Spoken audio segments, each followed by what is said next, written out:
Welcome back to another episode of Liberty and Morality Defined presents Anarchists' Justifications for Voting Trump. Now, I'm not a fan of aggressive language. It's an unnecessary distraction. Words have meaning, and it is fairly undeniable that words can help heal. Now, by that logic, words can also injure and encourage a complete rejection of actual positive ideas. However, what I'm about to share with you is not done out of spite. It is done for the purpose of what shock value is meant to be used for. Specifically, it is the following idea. So many people have decided it is acceptable to suddenly vote because information has somehow changed or they feel immediately threatened within the world. This, of course, includes nuclear war between two nations. Predominantly, this is about whether or not the recent 2016 Democratic presidential nominee, Hillary Clinton, would have gone to war with Russia, being in almost absolute certainty, while the current president, Trump, has alternative ideas about that. So without further hesitation, here's the issue. Do we postpone the inevitable acknowledgement of violent physical conflict, or do we not? In order to avoid the nasty fate of a nuclear conflict where there will be no winners in the world at all, the decision to vote for the perceived lesser evil is justified. But what is really being said here with this proclaimed act of changing behavior with new information? So the issue now is going to be directed towards a particular meme that was shared to me or with me concerning why certain people vote. Now, if you are able to look at the screen for a moment, please take a moment and read the meme. If not, continue listening, and I will explain to you what's on the screen. So this meme has three images. The first image is of an ANCAP ball with fish eyes and a caption reading, "Hop is against democracy as a system of government. Being against a long-term institution is the same thing as being against participation in said institution. Hop or Trump, pick one." Now, for those of you who don't know, Hans Hermann Hoppe, I think is his name, is a philosopher, still living, and he's very prominently invoked in a lot of arguments as to what he thinks should and shouldn't be done, so on and so forth. He's fairly popular, I think probably as popular as an individual like Stefan Molyneux. Continuing on with the meme, there are two other pictures, two of SpongeBob now, one with him holding his hands in a prayer position up to his face with the caption, "Breathe in," and the other with his hands in a prayer position outward, extending outward. And the caption reads, "Given that we live in a democratic republic and this simple fact is not going to change in our lifetime, I have the obligation to use what little influence I have to create desirable changes in the society in which I live. While I would prefer to not live under a democracy, I do not have that choice. I do, however, have the choice between Trump, who would do some things I like, versus Hillary Clinton, who would have done nothing I like. Considering that whichever one of them won would have affected me, I have the right to decide which I would rather have ruling over me. Furthermore, because one of them was going to be my president, no matter what I was coerced into voting for, the candidate who would infringe on my rights the least. This does not in any way conflict with my being against democracy in the long term." Okay, so that's condescending, very condescending. It wouldn't be so bad if they didn't include those sorts of pictures there, but the pictures are meant to be demeaning. So the points presented are as follows. 1. They cannot change the system overnight. 2. They state they have an obligation to use their influence to change what they can. 3. They don't have a choice to not live under a democracy. 4. They can choose between leaders imposed over them as a viable option. 5. They make the claim that they have a right to participate in who is going to rule over them. 6. They admit coercion was involved in their choice to participate. And 7. Their participation today doesn't negate their ultimate goal of ridding the system.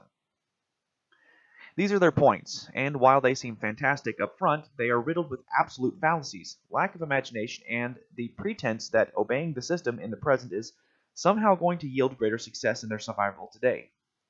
The issue then becomes, but at what expense? So on to the first point. We cannot change the system overnight. I agree. No, we cannot. Just as the system was crafted over generations, it will take generations to change it. However, there are more than just the means to working within the system to make that change happen. The other options are to only participate in the events of the system which demand compliance or persecution. Voting is not one of those. Taxes, on the other hand, are. Thus, counter-economic concepts such as agorism are more beneficial in creating the collapse of government or forcing it to expose its violent hand to coerce conformity more openly.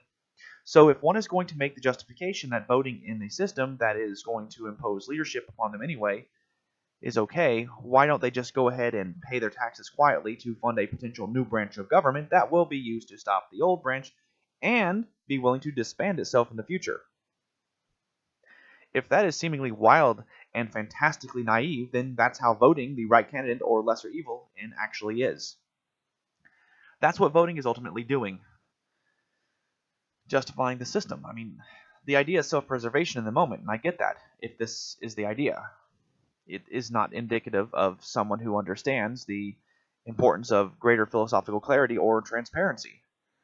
Unfortunately, self-preservation in the moment that willingly participates in a process that comes with zero retaliation for noncompliance defeats the purpose. It justifies the system by saying, "Oh, okay, I'll play by your rules to avoid a slightly worse fate, despite the fact that I know it could be just as bad since the entire system is built upon unwarranted violence, aggression, coercion, clouded ideologies, and lack of transparency, let alone any true and lasting accountability." The issue is to expose the violence inherent in the system. By playing the games of the system, one stays the hand of that violence a little more because the violent hand is appeased. How many more times will the violent hand decide to act in order to further enrich itself? All this teaches the violent hand of government is to keep threatening the voters with worse options. So by voting under the guise of being coerced with a perceived worse choice than Trump, one effectively admits that any one or more of the following. They don't understand the issue. They are too scared to be morally consistent. They don't know how to show their philosophical work from the start point to present. They are apathetic to the status quo. Maybe they're lost and jumped on a bandwagon of thought. Or they have a moral code that justifies hurting innocent people. Now, if that last point is the case, keep listening until the end to understand the dangers of how that point ends up being truer for most than they realize, since they do not clearly define or utilize a universally applicable moral code that is easy to understand. Okay, on to the second point. They state that they have an obligation to use their influence to change what they can. Okay, I also agree with this point. However, once again, there are more choices available. If self-preservation in the moment is the choice, then one ends up completely screwing future generations into being apathetic, more easily cowed, and nescient about the importance of philosophical consistency. Specifically, the issue at hand is in understanding the means employed by government. One cannot be guilty of what they accuse their accuser of being without being a hypocrite, without being philosophically inconsistent.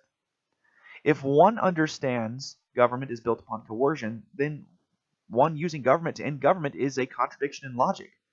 To use government to end government is akin to voting for another robber who promises to rob one less or be less violent than the previous.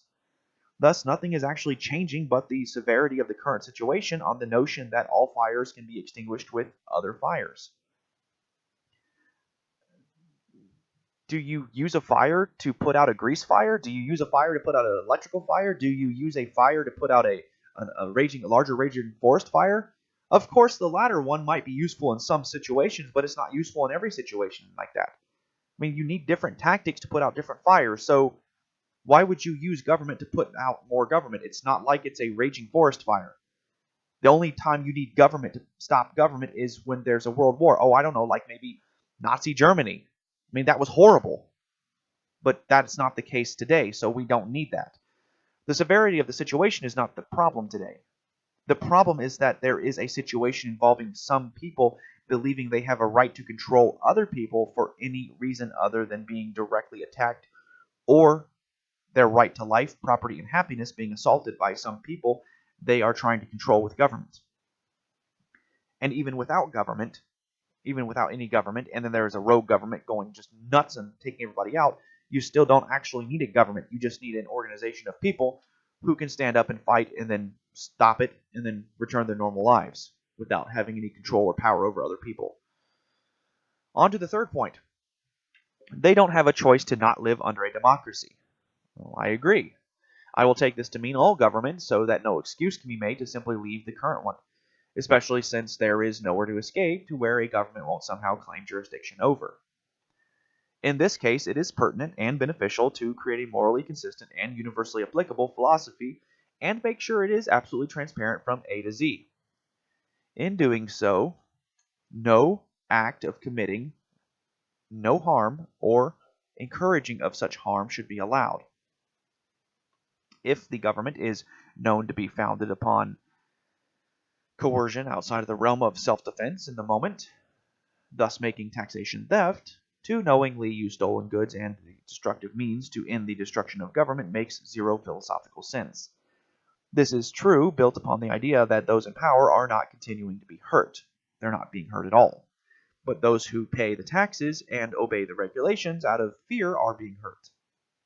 So to use the system to fight the system is to justify taxation in the moment to stop local tyrants the way the local tyrants justify taxation to fight the tyrants they created through foreign policies. In fact, the argument thus far in favor of voting to avoid a far less destructive fate than nuclear annihilation is to ignore the fundamental violence that made possible this scare tactic or real threat to engage in a nuclear war. While we do not have a choice to escape the jurisdiction of government at all currently, we have a choice to not legitimize it further by speaking out against it and letting others see us condemned openly in time, or until there is a breaking point where violence is known to be close to erupting. Then it's a matter of calling that bluff instead of empowering that bluff with the knowledge they got once upon a time dissenters of voting to vote again to avoid perceived worse atrocities. But again, this is just more of this. But again, this is how philosophical consistency plays out if the goal is not to hurt anyone else. If the goal is immediate self-preservation without as much regard for the innocence of others, then fine. Go vote. Such only means that one's principles can be defined by acts of subtle aggression, by fear like those often mocked as being called sheeple. But there is no nobility in further justifying the legitimacy of the very entity because one is afraid of nuclear war. Everyone should rightly be afraid of such horrors. The simple fact is that no one decided to seriously promote the concepts of voluntarism, peaceful anarchism, or whatever they want to call it, having a clearly defined set of moral principles or parameters, to discuss the question of why we invoke morality at all, instead of simply invoking a far less thought out version of it and calling it a democratic republic of the people, for the people, and by the people, under the illusion that it is a respectful of consent. Which is doublespeak, since respect of consent needs to be at 100%, or the consent of the governed needs to be unanimous, lest there is tyranny. Okay, so on to the fourth point. It is somehow better to choose imposed violations of their consent as a viable option. That's almost sadistic in nature, akin to the horrific choices presented to people in a bad horror flick like the Saw series. The overwhelming majority of people being imposed upon with a ruler did nothing wrong to anyone else to justify such punishment, let alone to the actual ruler in question. So by deciding to choose instead of opting out or voicing opposition and peacefully rejecting participation until coerced of something that is going to happen regardless of whether or not it's preferable behavior, only empowers the ability of such impositions to continue through propagandized figures of support. That means that by voting at all, one justifies the robber's actions to the robber. Okay, let me repeat that again in case you didn't understand that and are too busy trying to get somebody else to understand why it's okay to use the system.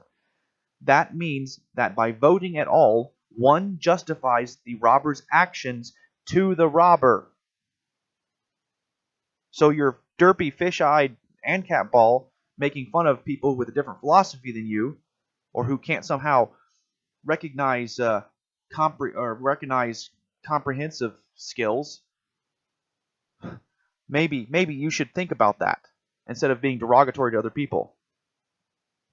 Of course, this justifying an individual's actions to the individual acting, this in turn allows the robber to create more factually accurate numbers of attendance, which can be skewed in their favor more easily.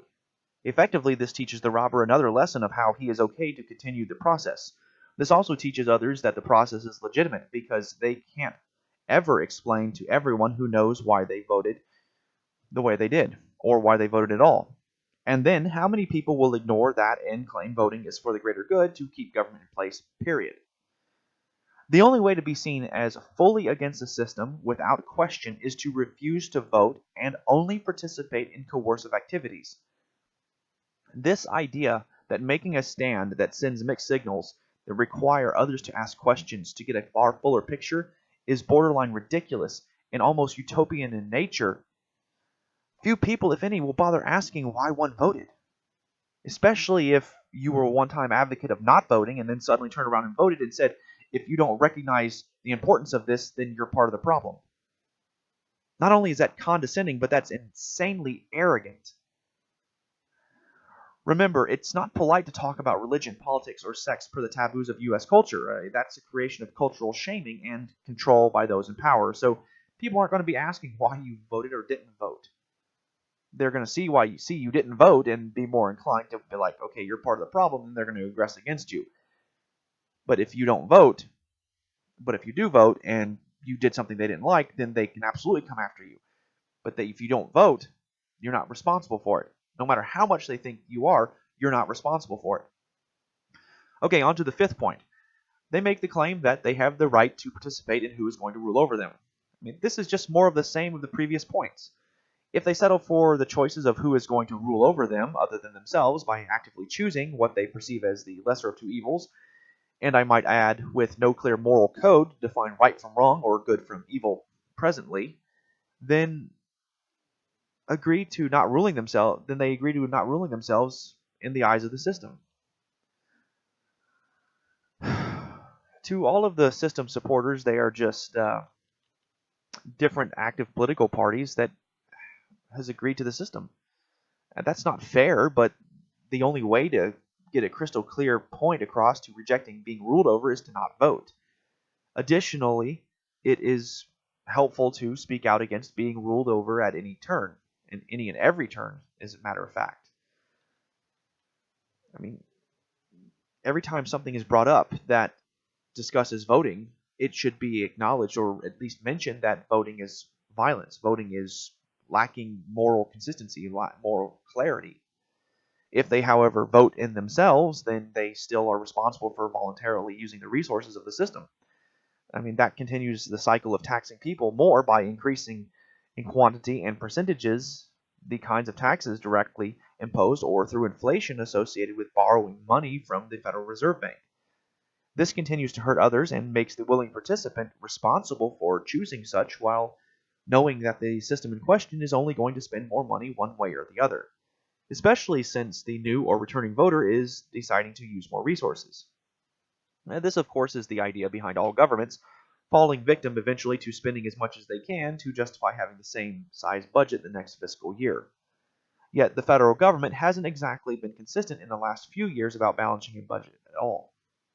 So congratulations on a lack of philosophical consistency, transparency, or otherwise understanding the unintended consequences of legitimizing the violence inherent in the system. On to the sixth point. They admit coercion is involved in their choice to participate. Yes, coercion is involved. However, until that coercion is making one accept welfare at gunpoint, holding a bayonet to one's back to vote, or even demanding one use something it has monopolized, such as roads, then their consent to legitimizing the system is expressed by using the resources of the system that it confiscates through violence or threats of violence. I mean, how garbled does that sound yet? I mean, I ask because a lot of this may not make sense until one decides to create a moral philosophy that doesn't justify hurting innocent lives in order to save their own. But don't worry, take a deep breath and get ready for one last fist to the stomach of this argument because it was presented in such a condescending fashion. For the last point, their participation today doesn't negate their ultimate goal of ridding the system. The means do not always justify the goals. How many more people do they want to hurt by encouraging the system? I mean, this is precisely what is happening. Is it not a fine line between rejecting the system by not using the resources it grants to change it and only complying in the moment to avoid persecution for noncompliance? In fact, it is a pretty large step from one to the other with zero gray area. To justify there being gray area is to admit that one does not have a clearly defined moral code with an objective towards doing no harm to innocents. It's easy to create clever, witty, and condescending memes. It's far more difficult to create a code which is universally applicable to everyone with no gray area. Certainly such which accounts for the lowest common denominator everyone seeks. Okay, for information on this point, check out the comments for a link to free copies of my ebook Morality Defined. That will explain that point a little bit more in depth. But at the end of the day, to say that using the system to create small changes is a means to set precedents for greater changes in the future is to justify the use of the system at all. Remember, the system had no justification in the beginning without the introduction of unwarranted violence. The issue, of course, with using the system is to maximize the peaceful transition from current status quo to a far better status quo. The most common argument I've witnessed in favor of voting, at least for Trump, is to avoid nuclear war. Unfortunately, there are too many means to quickly reverse the small steps that were taken in much bigger steps in the Democratic Republic of the United States alone. These big steps were always taken on the heels of war and during its strides of sweeping violence to coerce conformity through highly distracted, sophistic linguistics, hosed down with fear-mongering. All that means is that in order to stop the system, the violence inherent in it must be exposed on such a grand level that the apathetic will be the souls fought over by both sides. Win a few small victories by limiting congressional terms or lowering taxes in the interim, etc., and the change of powers that be will do everything they can to introduce a new war to sweep away all those new changes in time. The battleground will be the fence upon which the apathetic sit. The proof of this lay in every single war the federal government has taken part in. The first major time this happened was the War of Federal Aggression. Well, that's the American Civil War to the rest of you. So, to prevent the seemingly certainty of nuclear destruction and choose to vote is to stay the hand of violence which needs exposure. Beggars cannot be choosers unless they are willing to suffer the consequences of their actions. The consequences of their actions just happen to be that the next several generations are now going to have to figure out a more clever and steadfast and stalwart means of standing up to the system, and they're going to have to take a hell of a lot more hits from it. Congratulations. As nuclear war happens to be on the table today because past generations of humanity were ignorant enough to allow it to happen, we must suffer the consequences today, or what I just shared about the next generations having a tougher time is going to happen. The alternative is to endure with the stupidity that is government now and allow governments to devise even more dastardly weapons of mass destruction that our offspring will have to argue about as we are doing now with nuclear war. Does this sound familiar at all? If it does, you can find a similar argument about using natural resources and how the ever-expanding advance of technology is aiding the discovery of new sources of fossil fuels and alternatives despite the infinite number of pleas crying about how we will be fossil fueled-less by 1970, 2000, 2020, and now 2050, depending on which organization is discussing things. The difference is that as we collectively advance our technological understanding, we happen to find more energy resources. As we collectively advance our philosophical understanding, we will eventually get past the need for government, making it an antiquated idea of a less civilized period of humanity's history. So essentially, the memes argument that I'm discussing now for voting can easily lead to the justification of murdering another innocent if a terrorist holds a gun to one's head and promises their freedom if they commit a murder. To remain morally consistent in action, one must do any of the following other than hurt another innocent. They can fight back with honor and win. They can fight back with honor and lose. They can do nothing at all and die or rot. They can sneak out and escape. They can refuse to murder and die a martyr, or they can refuse to murder and rot. But to justify hurting another innocent to save one's own skin is detestable if one understands they are innocent and being hurt. Forgivable this is if they truly do not understand the importance of philosophical clarity and consistency. However, if they acknowledge the fact that taxation is theft, as so many of those whom justify voting for Trump are often fond of repeating, at least in my experiences, they should certainly be able to understand this concept. That's the end of that. Now, I understand that was a little more aggressive than I'm typically known for. It is just disheartening to come across such hostility and condescending tones when there is a lack of self-improvement or self-reflection to make the world a better place. All I ask is that people do not bring such condescending sophistry back to me. Don't bring it up to anyone. In fact, if you don't understand something or you believe you disagree with them, then just simply say I disagree and list off some points. But don't be condescending to them.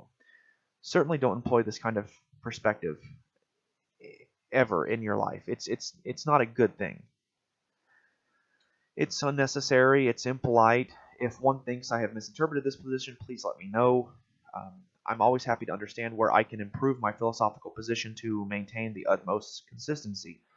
However, I'm also not going to roll over or tolerate such trifle things as condescension for no other reason than to affect an air of superiority. None will get a response like that from me. I'm not going to roll over for that. Basically, what they want is, oh, you're being verbally aggressive and acting superior to me. I must submit to you. No, you're not going to get that.